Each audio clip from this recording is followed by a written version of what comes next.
Olá, queridos, queridas, tudo bom? Eu gostaria de refletir hoje sobre a crise existencial do ser humano,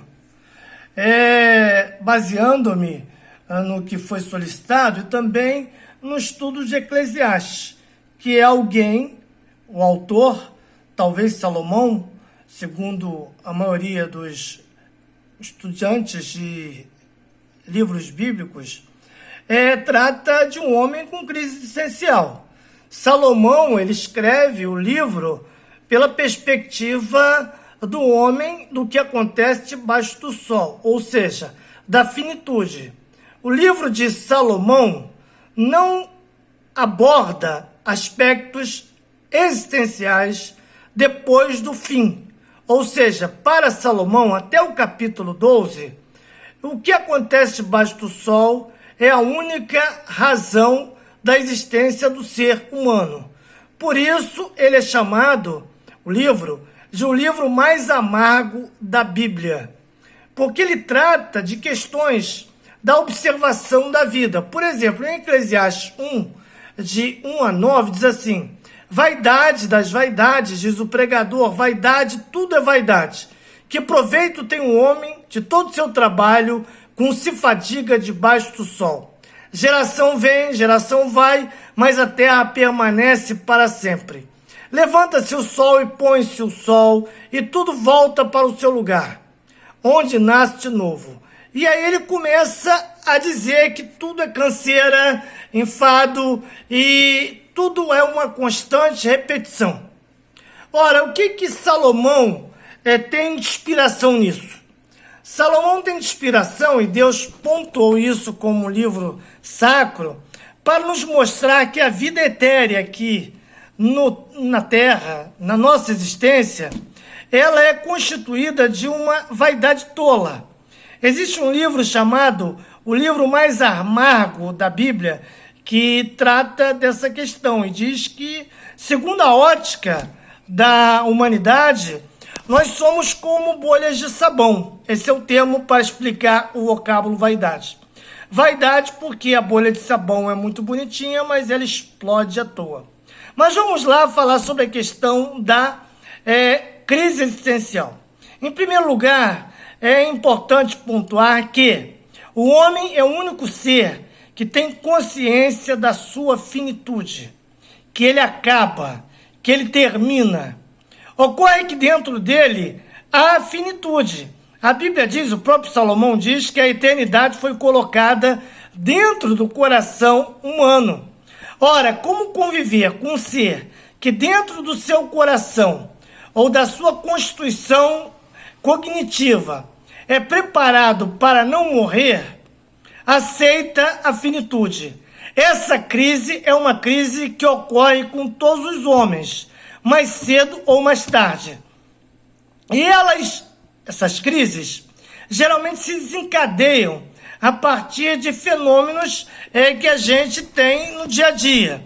Desde medo, insegurança, estresse, ansiedade, desapontamentos, situações de perdas, luto, e quando eu falo luto, é perda de alguma coisa muito preciosa, desde um ente querido, a emprego, a um divórcio, ou a crises onde há um rompimento, e a pessoa começa a pensar, qual é a razão da minha existência neste planeta?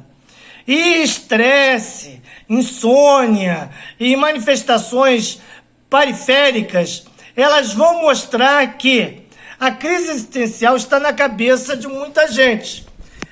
Quando vivemos grandes crises também mundiais, o pós-guerra e pós-crises mundiais, e agora também estamos vivendo numa crise pandêmica, muita gente entra em crise existencial. E a pergunta que o ser humano tem, que ninguém do reino animal tem, é: por que eu nasci? Por que estou aqui? Para onde vou? E o que me espera? Nenhum outro animal tem essa perspectiva, mas nós temos. Então, eu gostaria de pensar com vocês nesse período aqui é o seguinte: segundo Eclesiastes, para Salomão, a vida é sempre um processo repetitivo e cansativo. Diz ele consigo mesmo em Eclesiastes 2:2.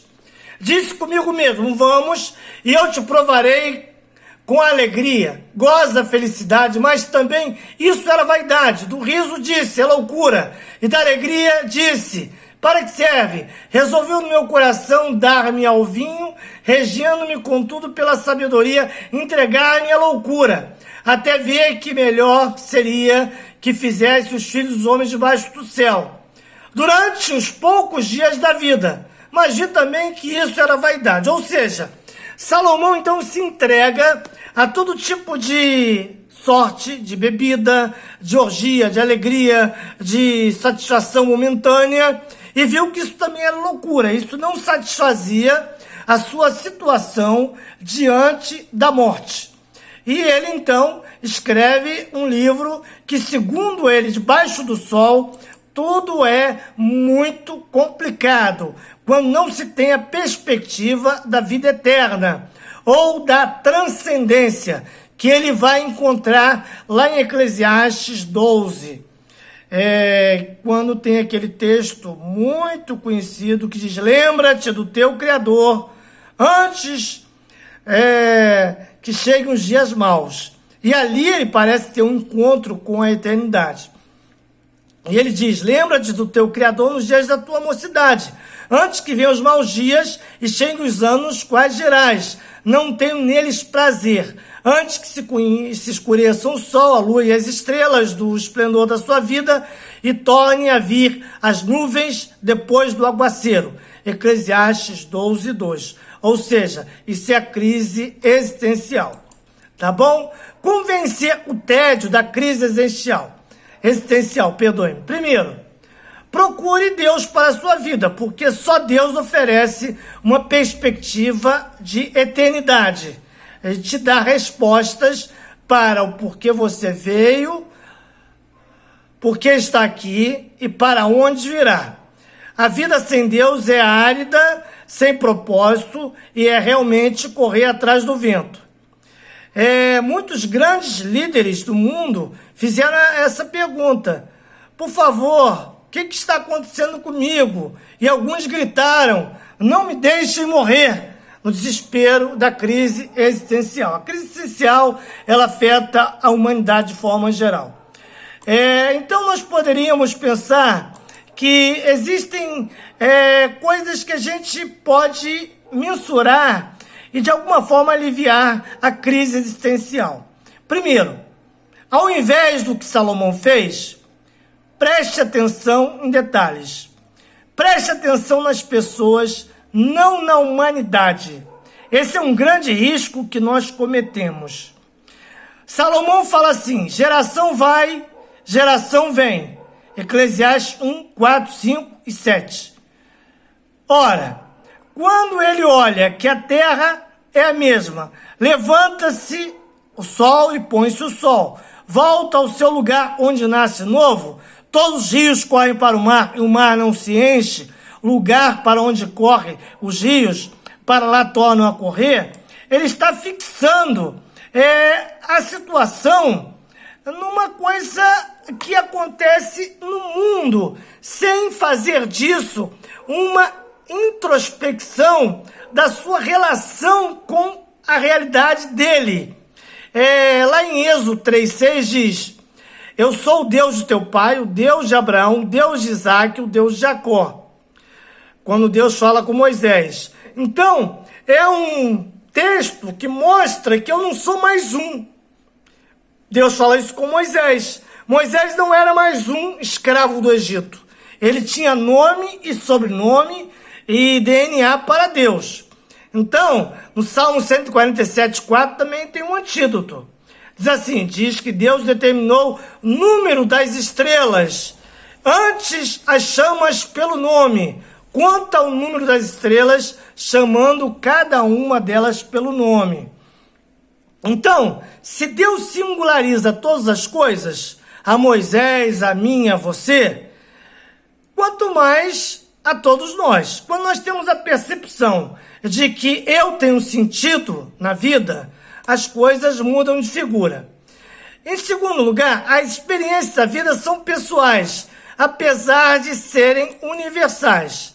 Por exemplo, nós devemos nos deter, não na pandemia, não na violência, mas em coisas pequenas da vida. Por exemplo, a primeira fala do seu filho, ou a primeira bicicleta que você teve, o primeiro beijo que você deu, o primeiro dia de aula na sua infância ou na faculdade, o primeiro emprego, enfim, você deve personalizar a sua existência.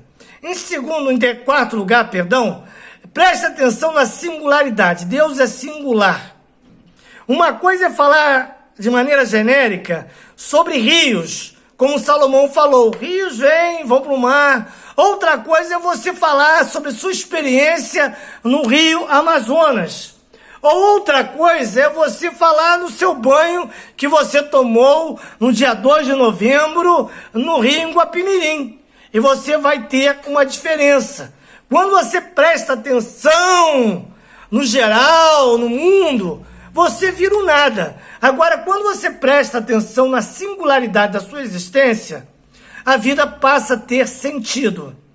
Uma coisa é falar, por exemplo, dos dias que são iguais e tediosos. Outra coisa é você saber o que aconteceu no dia 11 de setembro de 2001. Ou seja, você começa a pontuar a sua vida pela experiência. Os ventos são os mesmos, mas a brisa que sopra no seu rosto num dia de calor, sobretudo num dia de calor em São Gonçalo, ela é totalmente diferente. Ela é refrescante, ela é gratificante. Quando você olha a mata, você perde sentido, sobretudo diante de uma floresta tropical, atlântica, ou de uma floresta amazônica. Agora, quando você olha uma flor, olha um besouro, você passa a ter noção da realidade da vida pessoal e você passa a ter sentido. Uma coisa é a estatística da morte pela H1N1, que aconteceu no Brasil, ou da Covid, que está acontecendo no mundo todo. Outra coisa é você perder um filho. É totalmente diferente. Você singulariza as experiências e você não se torna, embora triste, um desesperado. Preste atenção na vitalidade. Olha só o que Salomão é capaz de falar, mostrando a vaidade e a crise existencial pelo que passava. Ele diz assim em Eclesiastes 9:4. O que é vivo não é entediante, porque mais vale um cão vivo do que um leão morto. Ele diz então que para ele um cão vivo é mais importante que um leão morto. Na perspectiva animal, sim, porque o animal não tem o nefesh, a transcendência, o Espírito de Deus, mas o homem tem. Então não podemos ser comparados a leão e a cães. Nós temos transcendência, haverá diferença no passar daqui para o outro lado. Então não podemos dizer, um leão é menos importante que um cão porque o leão está morto e o cachorro está vivo. Isso é uma mentalidade existencialista trágica. Gatos e cachorros de pelúcia são entediantes. Mas tem um gato e um leão vivo em casa. Você vai ver como te dá uma particularidade e você passa a prestar atenção nas suas vivências. Ou seja, tédio não combina com vitalidade. E vitalidade é um antídoto contra a crise existencial. Você está cansado com a mesma mulher há 20 anos? Eu pergunto, vocês mudaram? Por que não mudaram? Por que não criaram eventos? Isso cria uma crise existencial. Chegou o tédio? Então é importante a vitalidade, é importante criar, sair, passear, criar novos ares, novos relacionamentos. Caso contrário, até a vida conjugal torna-se numa crise existencial. Preste atenção também na sacialidade. O que é isso?